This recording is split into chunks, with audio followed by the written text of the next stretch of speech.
3 août 1942, Ames, Iowa. Un bâtiment d'économie domestique reconverti, niché sur un campus universitaire paisible. Pas de garde armée à l'entrée, aucun uniforme militaire en vue. Pas de panneaux avertissant d'opérations classifiées. Juste une poignée de chimistes rassemblés autour d'un tuyau en acier, un récipient sous pression rudimentaire qu'ils appellent une bombe, placé à l'intérieur d'un fourneau de la taille d'une cuisinière domestique. À l'intérieur de ce tuyau, un composé poudreux vert appelé tétrafluorure d'uranium mélangé à des copeaux de magnésium. Le chimiste principal, un chercheur associé nommé Wayne Keller, vérifie ses relevés de température une dernière fois. Le four se maintient à 650 degrés Celsius. Il donne un signe de tête. La température à l'intérieur de ce tuyau dépasse les 1500 degrés Celsius en quelques secondes. Le mélange s'enflamme spontanément, violemment et exactement comme prévu. Lorsque le tuyau refroidit et qu'il l'ouvre à coups de marteau, un disque métallique dense repose au fond. 20 grammes, environ la taille d'une grosse pièce de monnaie. De l'uranium métal, plus pur que tout ce qui a été produit aux États-Unis et probablement dans le monde. Keller remonte le couloir et le dépose sur le bureau du professeur Harley Wilhelm. Aucun des deux hommes ne comprend alors pleinement la portée de leur geste. Ce qu'ils viennent de faire, c'est résoudre l'un des goulots d'étranglement technique les plus critiques de tout le projet Manhattan, à l'intérieur d'un bâtiment qui servait autrefois à apprendre aux femmes à cuisiner. C'est l'histoire que personne ne raconte lorsqu'on évoque la bombe atomique. Alors que les physiciens débattaient de théories à Chicago et que les ingénieurs concevaient des réacteurs monumentaux au Tennessee, une équipe de chimistes de l'Iowa, des hommes ayant grandi dans des fermes et fréquenté l'université d'État grâce à des bourses, ont trouvé comment produire la matière première qui a rendu tout cela possible.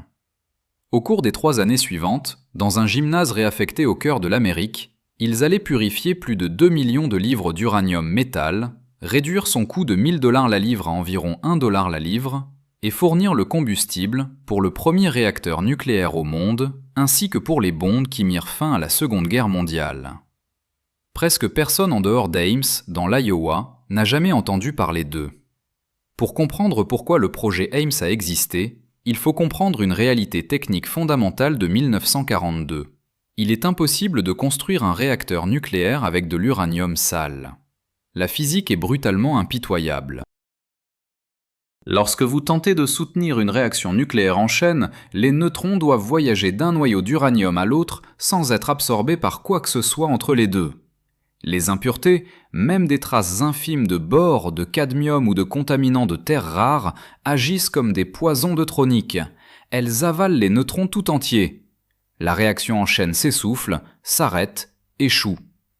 Avant 1942, l'uranium commercialement disponible aux États-Unis était loin d'être assez pur.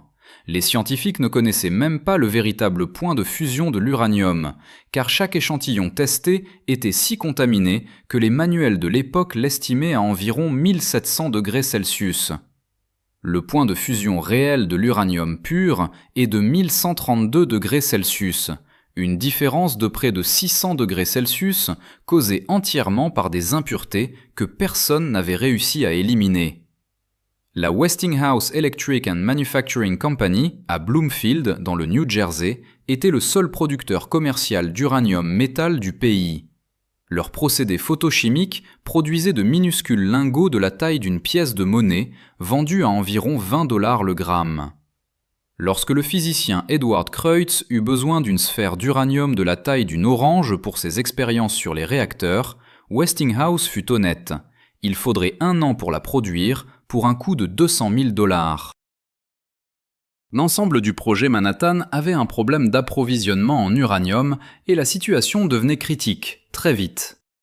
Le physicien Arthur Compton, lauréat du prix Nobel, supervisait le programme de plutonium à l'université de Chicago. Il avait besoin d'uranium métal pur immédiatement. Pas d'uranium signifiait pas de réacteur. Pas de réacteur signifiait pas de plutonium. Pas de plutonium signifiait pas de bombe. Chaque maillon de la chaîne attendait devant le même goulot d'étranglement impossible. Compton avait besoin de quelqu'un qui comprenne le contrôle des impuretés à un niveau que la plupart des chimistes n'atteignaient jamais. L'homme qui l'appela était un professeur de chimie de 39 ans dans un collège de l'Iowa. Son nom était Frank Harold Spedding. Spedding n'était pas un choix évident. Né au Canada, formé à Berkeley, il avait bâti sa carrière sur l'étude de la chimie des lanthanides, des éléments de terre rares que la plupart des chimistes considéraient comme trop obscurs pour s'en soucier. Mais Compton avait compris une chose que les autres avaient manqué. Les éléments de terre rares sont notoirement difficiles à purifier car leurs propriétés chimiques sont presque identiques. Quiconque maîtrisait cette séparation comprenait le contrôle des impuretés à une profondeur qui le rendait unique, qualifié pour l'uranium. Spedding arriva au laboratoire métallurgique de Chicago au début de 1942 et trouva le problème de l'uranium dans un état de chaos organisé. Des équipes l'attaquaient sous plusieurs angles, mais aucune ne fonctionnait à l'échelle requise. Le défi résidait dans le fait que l'uranium ne se comporte pas comme la plupart des métaux. Vous pouvez réduire l'oxyde de fer avec du carbone et obtenir du fer pur. C'est simple et industriellement mature. L'uranium ignorait totalement ces règles. Spedding et son collègue Harley Wilhelm, à l'Iowa State, passèrent en revue toutes les approches disponibles. La réduction de l'oxyde d'uranium avec de l'hydrogène échoua. Le carbone dans une atmosphère d'hydrogène était insuffisant. L'aluminium échoua. Le magnésium échoua. Le calcium échoua. Chaque tentative produisait soit le mauvais composé, soit un métal contaminé, soit rien d'utile du tout. Il y avait aussi le problème de la fonte. Même lorsqu'il parvenait à produire de petites quantités d'uranium métal, celui-ci devenait pyrophorique, s'enflammant spontanément lorsqu'il était broyé en poudre et exposé à l'air. L'uranium liquide corrodait tous les matériaux de creuset essayés, oxyde de beryllium, magnésie, graphite standard. Certains réagissaient chimiquement avec le métal en fusion, d'autres se fissuraient sous le stress thermique. Chaque matériau soit contaminait le produit, soit subissait une défaillance structurelle avant que la coulée ne soit terminée. L'impasse était totale, jusqu'à ce qu'un cube de 2 pouces change la donne. L'été 1942 touche à sa fin et l'urgence est désormais palpable dans chaque couloir du projet Manhattan. À Chicago, Arthur Compton est face à un mur. La théorie de la fission est solide. Les calculs d'Enrico Fermi sont précis. Mais sans uranium métallique d'une pureté absolue, la pile atomique restera un empilement de graphite inerte. C'est à ce moment précis qu'un chercheur du laboratoire de radiation de Berkeley franchit la porte de Frank Spedding avec un objet inhabituel. Un cube de 2 pouces de tétrafluorure d'uranium UF4. Ce composé, surnommé le sel vert, est la clé que tout le monde ignorait. Jusqu'alors, toutes les tentatives s'étaient concentrées sur les oxydes d'uranium. Mais l'oxyde est une impasse chimique. L'oxygène s'accroche à l'uranium avec une ténacité qui exige des températures extrêmes, lesquelles finissent par vaporiser le métal ou détruire le récipient de réaction. Le tétrafluorure, lui, n'a pas d'oxygène. C'est un halogénure. Sa structure moléculaire offre une opportunité de réduction bien plus élégante, à condition de trouver le bon agent réducteur et le bon contenant. Spedding confie cette mission à Harley Wilhelm et Wayne Keller. Ces hommes ne sont pas des théoriciens de salon, ce sont des praticiens de la matière. Ils travaillent dans les sous-sols du bâtiment de chimie d'Iowa State, un lieu où l'odeur des réactifs se mélange à celle de la poussière du Midwest. Keller exhume une méthode presque oubliée, développée en 1926 à l'université du New Hampshire par un chimiste nommé J.C. Goggin. Le procédé n'avait jamais été testé à grande échelle, mais le principe était fascinant. Une réaction de réduction thermique à l'intérieur d'un récipient scellé. C'est la naissance de la bombe d'Ames. Le concept technique est d'une simplicité désarmante, mais d'une exécution redoutablement complexe. Il s'agit de prendre un tube d'acier robuste, de le tapisser d'un matériau réfractaire pour protéger le métal des températures infernales à venir, d'y sceller un mélange de tétrafluorure d'uranium et de calcium métallique, puis de chauffer le tout jusqu'à l'allumage spontané. Le 3 août 1942, Keller prépare la première véritable tentative. Le choix du revêtement est crucial. Si l'uranium en fusion touche l'acier du tube, il le corrodera instantanément, contaminant le produit et risquant une explosion structurelle. Ils utilisent de la chaux, oxyde de calcium, finement broyé et tassé contre les parois. C'est une technique ancestrale de fonderie adaptée à la science de pointe. Le mélange est chargé, de la poudre de sel vert et des copeaux de calcium. Le bouchon d'acier est vissé. La bombe est descendue dans un four à résistance électrique préchauffé à 650 degrés Celsius. L'attente est insupportable. À l'intérieur du tube, la chaleur grimpe. Soudain, un bruit sourd, comme un coup de fusil étouffé, résonne dans la pièce. La réaction vient de partir. En quelques fractions de secondes, l'énergie libérée par la réduction chimique fait passer la température interne de 650 degrés Celsius à plus de 1500 degrés Celsius. C'est une réaction thermite ultra rapide. L'uranium se sépare du fluor, devient liquide et grâce à sa densité exceptionnelle, traverse de l'étier de fluorure de calcium pour s'accumuler au fond du tube. Lorsque le tube est enfin assez froid pour être manipulé, il retire le bouchon et renverse le contenu. Un disque métallique gris terne tombe sur l'établi. 20 grammes. C'est le bouton de Keller. Les analyses tombent quelques heures plus tard. La pureté est sans précédent. Les poisons neutroniques, ces traces de bore et de cadmium qui hantaient les physiciens, ont été presque totalement éliminées par le processus de séparation liquide. Ce petit morceau de métal prouve que la méthode fonctionne, mais 20 grammes ne suffiront pas à gagner la guerre. Compton exige une production massive. Wilhelm et Keller passent immédiatement à l'étape suivante, le changement d'échelle. Ils passent d'un tube de 2 pouces à des tuyaux de 4 pouces de diamètre, puis 15 pouces de long. Ils testent maintenant des charges de 3 kg.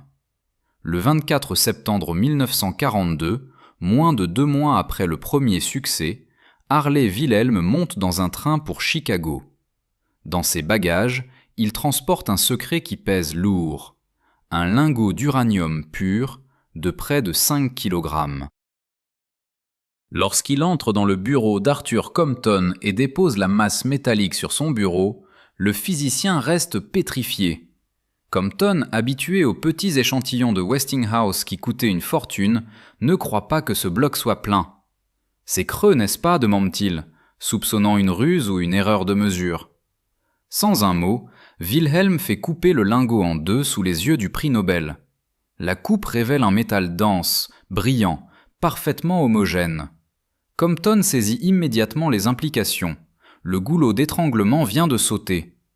Le contrat est signé sur le champ. Le projet Ames doit produire 100 livres d'uranium pur par jour. Mais où produire une telle quantité sur un campus universitaire ? La solution est typique de l'ingéniosité d'Ames, réutiliser ce qui existe. Wilhelm jette son dévolu sur un bâtiment que l'architecte de l'université voulait démolir depuis des années. Une ancienne annexe de l'économie domestique qui servait de gymnase pour les femmes. Ce bâtiment, surnommé Little Ankeny par les locaux, en référence à une usine de munitions proche, devient le centre névralgique de la production mondiale d'uranium. En octobre 1942, le plancher en bois est arraché et remplacé par une dalle de béton industriel capable de supporter des tonnes d'acier et de plomb. 2 fours de 40 kW sont installés.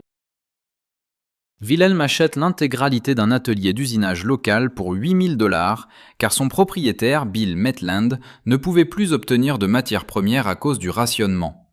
C'est ici, entre des murs de briques banales, que la chimie va devenir une industrie de guerre. L'équipe d'Ames doit relever un défi logistique et sécuritaire immense. Ils ne peuvent pas recruter des ingénieurs de renommée internationale sans attirer l'attention. Ils font donc appel à la main-d'œuvre locale. Des étudiants en chimie, des techniciens agricoles, des hommes qui savent manipuler des machines et qui ne posent pas de questions. Ces fermiers chimistes vont transformer une méthode de laboratoire en une chaîne de production cadencée. La sécurité est totale. Quiconque parle de son travail risque l'enrôlement immédiat dans l'infanterie. Dans le gymnase, l'air est lourd de la chaleur des fours et du bruit des marteaux pneumatiques qui brisent les scories après chaque réaction. Chaque jour, des camions banalisés quittent le campus, transportant des caisses de bois anonymes vers Chicago. À l'intérieur, Le destin du monde est en train d'être forgé, un lingot après l'autre, alors que le reste du pays ignore totalement que la clé de l'ère atomique se trouve dans un vieux gymnase de l'Iowa. L'industrialisation d'un processus de laboratoire en pleine guerre ne ressemble en rien à une montée en charge classique. Dans le gymnase reconverti d'Ames, chaque jour est une bataille contre la thermodynamique et les limites des matériaux. Le défi est désormais triple: augmenter la cadence, garantir une pureté absolue et surtout faire chuter les coûts de production de manière drastique. Le projet Manhattan est un gouffre financier et l'uranium à 1000 $ la livre menace de paralyser le budget avant même que la première pile ne devienne critique. Frank Spedding et Harley Wilhelm comprennent vite que le calcium, bien que fonctionnel, est un impasse économique et technique. Il est cher, difficile à obtenir avec une pureté constante et nécessite des précautions de manipulation extrêmes. Ils tournent alors leur regard vers le magnésium. Sur le papier, le magnésium est le réducteur idéal. Il coûte 3 fois moins cher, il est abondant grâce à l'industrie aéronautique et sa pureté est naturellement plus élevée. Mais il y a un piège physique redoutable. Le magnésium bout à 1107 degrés Celsius, tandis que la réaction de réduction de l'uranium propulse la température interne de la bombe bien au-delà de 1500 degrés Celsius. À cette température, le magnésium se transforme instantanément en gaz, créant une pression interne colossale qui transformerait n'importe quel récipient mal conçu en une véritable grenade à fragmentation. C'est ici que l'ingénierie brute d'Ames prend le dessus. Wilhelm conçoit une nouvelle génération de bombes, des tubes en acier de 6 pouces de diamètre et 36 pouces de long. Il renforce les soudures, épaississent les parois et perfectionne le joint d'étanchéité du bouchon fileté. Pour contenir la pression de vapeur du magnésium, ils doivent maîtriser l'inertie thermique. La réaction UF4 plus 2Mg donne U plus 2MgF2, libère une énergie telle qu'elle doit être confinée jusqu'à ce que l'uranium se sépare et que la pression retombe par refroidissement. Le rituel de production devient une chorégraphie millimétrée. Le matin, les ouvriers, dont beaucoup sont des étudiants qui travaillent entre 2 cours de chimie, broient le tétrafluorure d'uranium, ce sel vert arrivé par camion depuis les usines de Mallinckrodt ou Dupont. Ils le mélangent manuellement avec des copeaux de magnésium brillants. Le mélange est tassé dans la chemise de chaux protectrice à l'intérieur du tube. Le bouchon est serré avec des clés de force monumentales, puis la bombe est descendue dans un four électrique. Pendant 40 à 60 minutes, le four monte à 650 degrés Celsius. C'est le point de bascule. À cette température, l'énergie thermique suffit à briser les liaisons chimiques du sel vert. Soudain, un micro fixé sur la paroi du four transmet un signal aux opérateurs. Un clong sourd, suivi d'un bruit de déchirement métallique que les travailleurs décrivent comme un coup de fusil étouffé. C'est le signe que la réaction a eu lieu. En moins de 2 secondes, l'intérieur du tube est devenu un enfer de plasma liquide. La bombe est immédiatement transférée dans une chambre de refroidissement par pulvérisation d'eau. La vapeur siffle, le métal craque sous le choc thermique, mais l'acier tient. Une fois refroidie, la bombe est ouverte au marteau pneumatique. Le laitier de fluorure de magnésium est brisé, révélant au fond une masse sombre et dense, le biscuit d'uranium. Pendant que la production s'accélère à Ames, l'histoire s'apprête à basculer à Chicago. Nous sommes le 2 décembre 1942. Sous les gradins du stade Stagg Field de l'Université de Chicago, dans un ancien cours de squash, Enrico Fermi s'apprête à tenter l'impossible, la première réaction nucléaire en chaîne contrôlée. L'empilement, baptisé Chicago Pile 1, CP1, est une structure massive de 20 pieds de haut composée de blocs de graphite. Mais le cœur de la pile, là où la densité de neutrons sera la plus forte, nécessite le métal le plus pur de la planète. Fermi ne veut pas des échantillons de Westinghouse ou des oxydes incertains. Il a exigé que le centre du réacteur soit composé exclusivement d'uranium métal produit à Ames, dans l'Iowa. Sur les 6 tonnes d'uranium métal utilisées dans CP1, plus d'1 tiers provient directement du gymnase réaffecté de Spedding. Les ingénieurs de Chicago ont placé les blocs d'Ames au centre géométrique exact de la pile, car leur pureté supérieure réduit le risque que des impuretés n'étouffent les neutrons. À 15h25, après une journée de tension extrême où chaque retrait de barre de contrôle a été calculé à la règle à calcul, Fermi annonce « La réaction est auto-entretenue ». Pendant 28 minutes, l'humanité dompte pour la première fois l'énergie du noyau atomique. Frank Spedding est présent dans la salle, invité personnellement par Compton. Il regarde les compteurs Geiger s'affoler et comprend que le métal forgé par ces fermiers chimistes a parfaitement rempli son office. Sans l'uranium d'Ames, la pile n'aurait peut-être jamais atteint la criticité ou aurait nécessité une masse de graphite et de métal bien plus importante, retardant le projet de plusieurs mois. Le succès de CP1 transforme le projet Ames d'une expérience prometteuse en une pièce maîtresse stratégique. La production explose. En décembre 1942, ils produisent 100 livres par jour. En janvier 1943, ce chiffre grimpe à 550 livres. En juillet 1943, le volume atteint le niveau incroyable de 130 000 livres par mois. Plus de 65 tonnes de métal pur sortent chaque mois d'un bâtiment que l'université voulait détruire. L'organisation interne devient quasi militaire sous la direction de Spedding. Il instaure les Speddinars, des réunions dominicales obligatoires où chaque chef de section doit justifier ses chiffres. Les échecs de l'eau sont analysés de manière systématique. Un joint qui fuit, une contamination croisée de magnésium, une erreur de température du four. La rigueur académique se transforme en discipline industrielle. La gestion des coûts est leur plus grande victoire. Ils parviennent à ramener le prix de la livre d'uranium à environ $1, soit une réduction d'un facteur 1000 en seulement 18 mois. C'est un exploit financier et technique qui stupéfie les généraux de Washington. Pourtant, malgré ce rythme effréné, le secret reste absolu. Les employés de Little and Kenny voient passer des tonnes de métal, mais la plupart ignorent son usage final. Ils savent que c'est stratégique, ils savent que c'est dangereux, mais le mot « bombe » n'est jamais prononcé. Les familles à Ames voient ces hommes et femmes rentrer épuisés, couverts de poussière noire de graphite et de chaux, mais personne ne pose de questions. L'Iowa est devenu le pivot silencieux de la puissance atomique mondiale, fournissant non seulement Chicago, mais bientôt les sites géants de Oak Ridge et Hanford.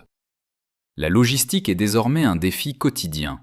Chaque kilo de métal doit être estampillé, vérifié par des spectromètres et expédié sous escorte discrète. Mais le plus dur reste à venir, passer le relais à l'industrie lourde sans perdre la recette miracle développée dans un gymnase.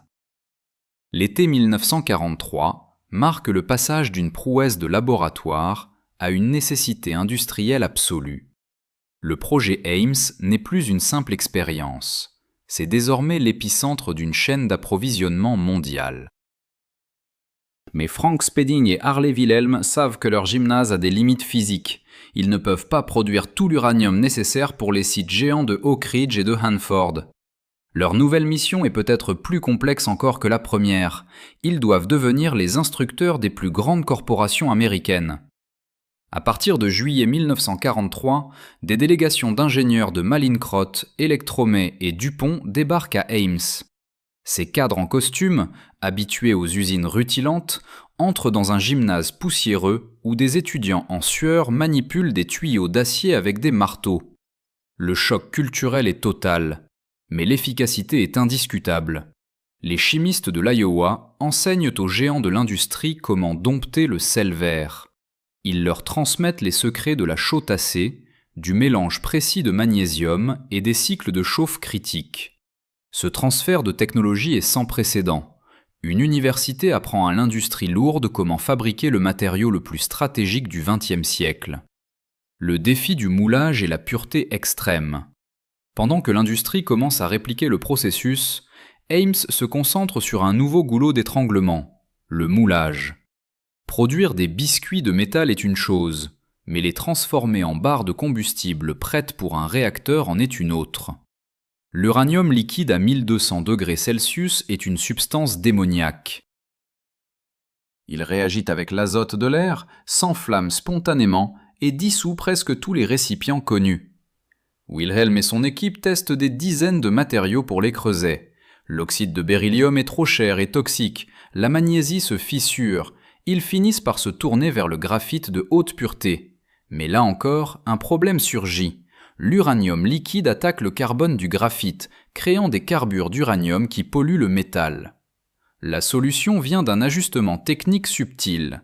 L'application d'un revêtement intérieur de magnésie ou de chaux sur le graphite, associé à une coulée sous vide ou sous atmosphère d'argon. Les barres produites à Ames sont des chefs-d'œuvre de précision. Elles mesurent entre 1,5 et 5 pouces de diamètre et jusqu'à 30 pouces de long. Chaque barre est estampillée d'un numéro de série, vérifié par spectrométrie pour détecter la moindre trace de bore, puis emballée dans des caisses de bois renforcées. La destination ? Le Tennessee. Le réacteur X10, le baptême du feu. À Oak Ridge, le réacteur X10, le premier réacteur nucléaire au monde conçu pour fonctionner en continu et produire du plutonium, attend son combustible. La pression est maximale. Si l'uranium n'est pas d'une pureté absolue, les neutrons seront absorbés, la réaction s'arrêtera et le projet Manhattan prendra des mois de retard. Le projet Ames fournit plus de 90% de l'uranium nécessaire pour le chargement initial du X10. Lorsque le réacteur est mis en service fin 1943, les résultats valident chaque heure passée dans le gymnase de l'Iowa. Le flux de neutrons est stable. La réactivité est exactement celle prévue par les calculs de Fermi. L'uranium d'Ames ne se contente pas de fonctionner, il devient le standard de référence pour toute l'industrie nucléaire naissante. L'opération de récupération des déchets, le trésor dans la limaille.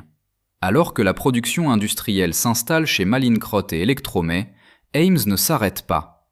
Spedding identifie une perte colossale dans la chaîne de production, les déchets d'usinage.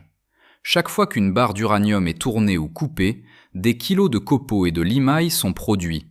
L'uranium étant pyrophorique, ces copeaux s'enflamment souvent spontanément, se transformant en oxyde d'uranium inutilisable. Ames lance alors une opération massive de récupération de ferraille.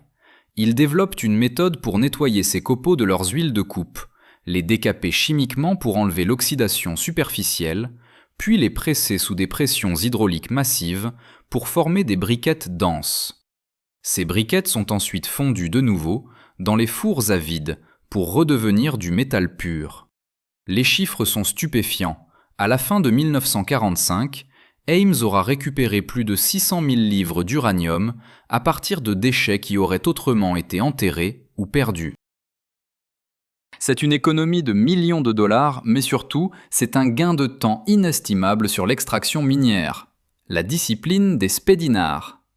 Derrière cette réussite technique se cache une gestion humaine implacable. Frank Spedding dirige le laboratoire avec une main de fer dans un gant de velours.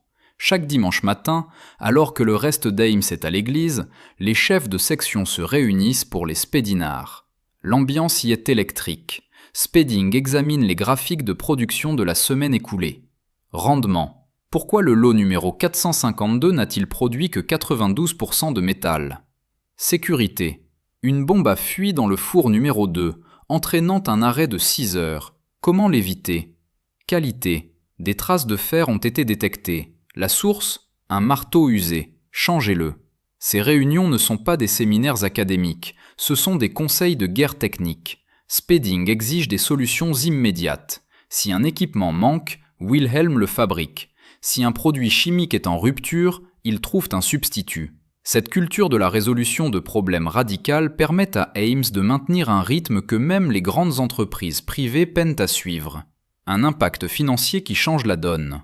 En 1942, l'uranium métal était une curiosité de laboratoire coûtant $1000 la livre.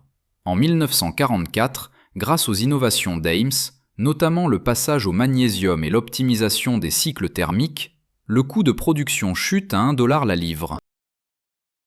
Cette réduction de 1000 pour 1 est l'une des plus spectaculaires de l'histoire industrielle moderne. Ce n'est pas seulement une question d'argent. Cette baisse de coût signifie que le projet Manhattan peut envisager des réacteurs de plus en plus grands, des stocks de combustible de plus en plus massifs. Le goulot d'étranglement qui menaçait de faire s'effondrer le programme tout entier n'est plus qu'un lointain souvenir. Ames a transformé une ressource rare et instable en une commodité industrielle fiable.